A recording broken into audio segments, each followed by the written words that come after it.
We are finally here.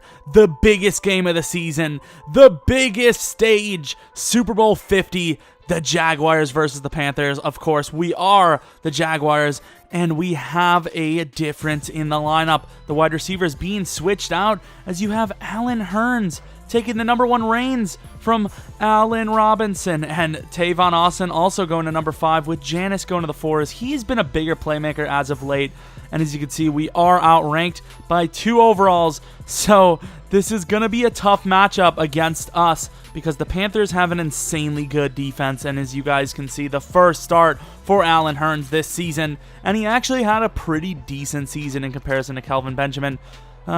Referees deciding to check out the coin, see what's going on. Danielle Pellini, what is going on down there? Yes, we do see the coin toss. Nice. If you have any more updates for us in the future, let us know, but not during the game because that would be annoying. Super Bowl 50 is almost underway as Dre or Dree Archer, depending on how you want to say it, is going back for the kickoff, and he has over 1,000 yards receiving this year, and starting off great here up to the 30, 35, 38 yard line here is the fast little return man for the Jaguars, and Blake Bortles, an up and down man himself, coming off of a pretty rough injury this season, playing some pretty decent football near the end of it. 1st and 10 screenplay to start out this game is going to go short for a no-gainer. And on 2nd and 10, Blake Bortles throwing, and he gets intercepted. That is not how you want to start your Super Bowl. And number 25 is going down the field. Is that going to be a touchdown? It is.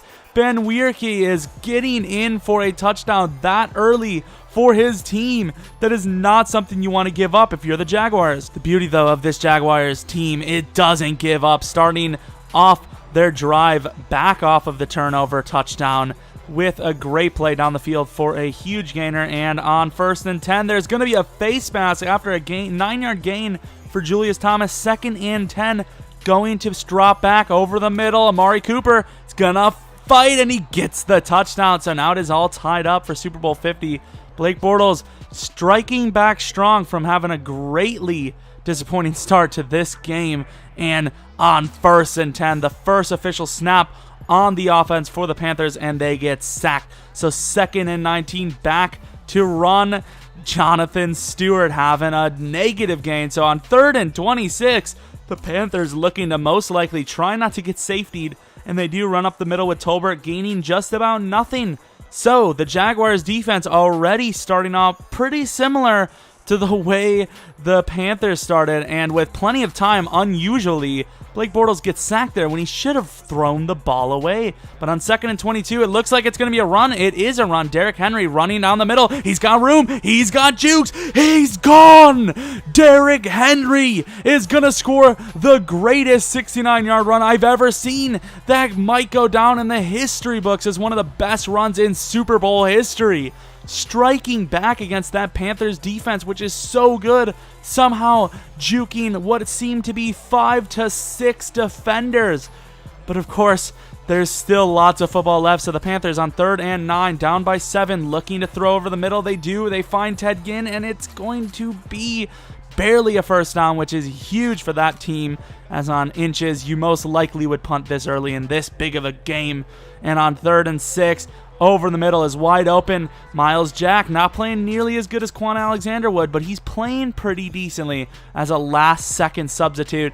And on 2nd and 10, absolutely hit hard there, is number 10 for the Panthers, being incomplete on the pass. 3rd and 10, and to the left side, he is destroyed by Telvin Smith, who's played very well. They would settle for 3, and on 1st and 10 again, Blake Bortles throwing a dangerously dumb pass right to the side where he was picked 6, and Jeff Janis already proven his value as he saved the team. He stole an interception away, and they continue the drive with a run to Derrick Henry, who's having a monstrous game so far. 2nd and 1, and Blake Bortles is picked.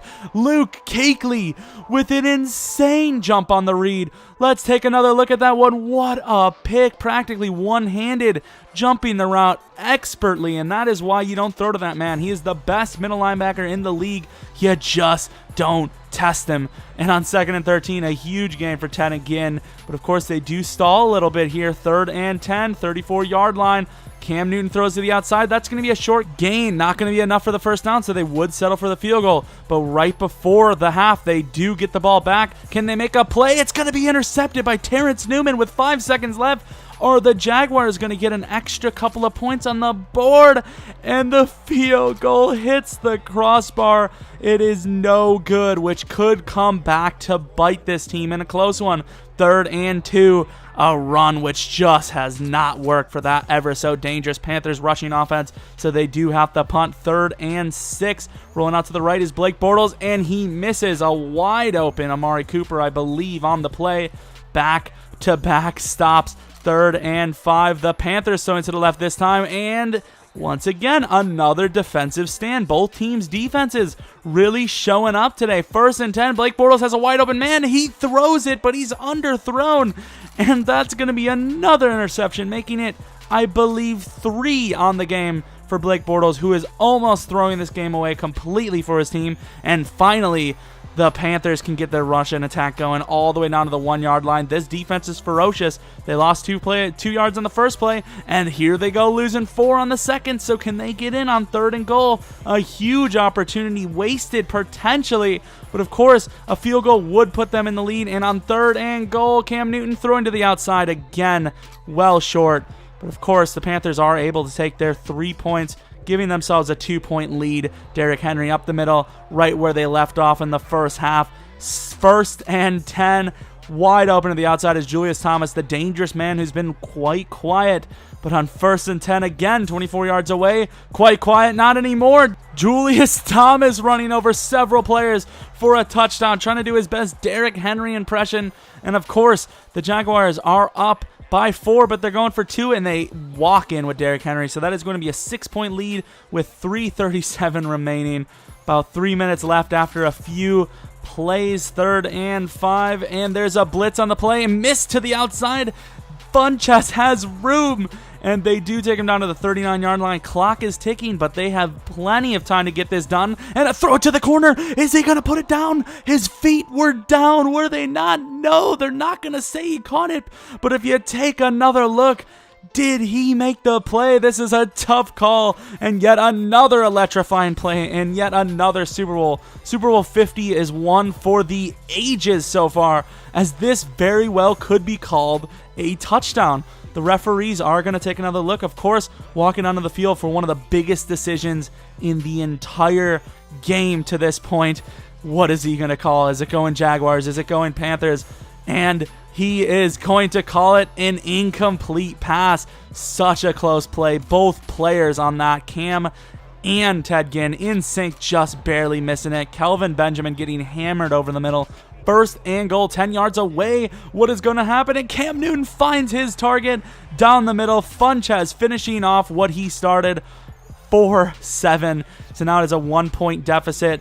And of course, Derrick Henry being depended on again. But right there, the referee's not calling a face mask. That's a huge penalty, and that should have been. So that is a big missed opportunity for the Jaguars, who aren't going to cry about it. They have to win. Doesn't matter who's going to help or who's going against them. 1st and 10, 1 minute left. Blake Bortles rolling out to the outside. He's got a 2-on-1 here. You have to think he's going to take the attempt, but Blake Bortles misses the throw. He had his guys wide open. Blake Bortles, the tail of the tape. The reason why the Jacksonville Jaguars are going to lose this game against the favorite Panthers. And of course, having an AFC South team make it to the Super Bowl and to lose by 1 is so heartbreaking. That division doesn't get his chances often, and this was one of those golden moments. And of course, the Panthers soaking in all their rewards from all the hard work, and the Jaguars, of course, coming home short. 1 point. Blake Bortles not happy with himself, as he clearly threw that game away. Derrick Henry, coming up hot late in the season into the playoffs, just could not get it done with all the work he put in that Jaguars defense. Hats off to this team. Blake Bortles, though, man, he just had a bad stretch near the end. And of course, it is a team game. The team does ultimately lose and win together. So congratulations to the Panthers, and of course, better luck next year for the Jaguars. God, that was so rough, guys. It was one of the craziest games. I'm glad it ended the way it did, though, to be fair. It was a fun matchup, and I was glad that it ended like this than for me to blow them out. So hope you guys did enjoy. If you are new, as you might have been from Bengals channel, just checking out the Super Bowl, of course, we did beat him just by a little bit last week. Thanks for stopping by. If you are new, maybe subscribe, like I said, or, you know, just do whatever. Hopefully you guys did enjoy, and we're going to keep you guys posted. Check out the Twitter, which should be on the screen now. We're going to be most likely live streaming the off season, so check us out on the Twitters, and yeah, we should give you guys notice on when we do that. So hopefully you guys enjoyed this season. It was fun for me. I know it was probably fun for you guys. Hopefully you guys enjoyed, and hopefully I see you guys next time. But until next time, see ya! So yeah, you just watched one of my videos. You could probably leave now. There's nothing really here left for you other than maybe like and subscribe or something. Bye!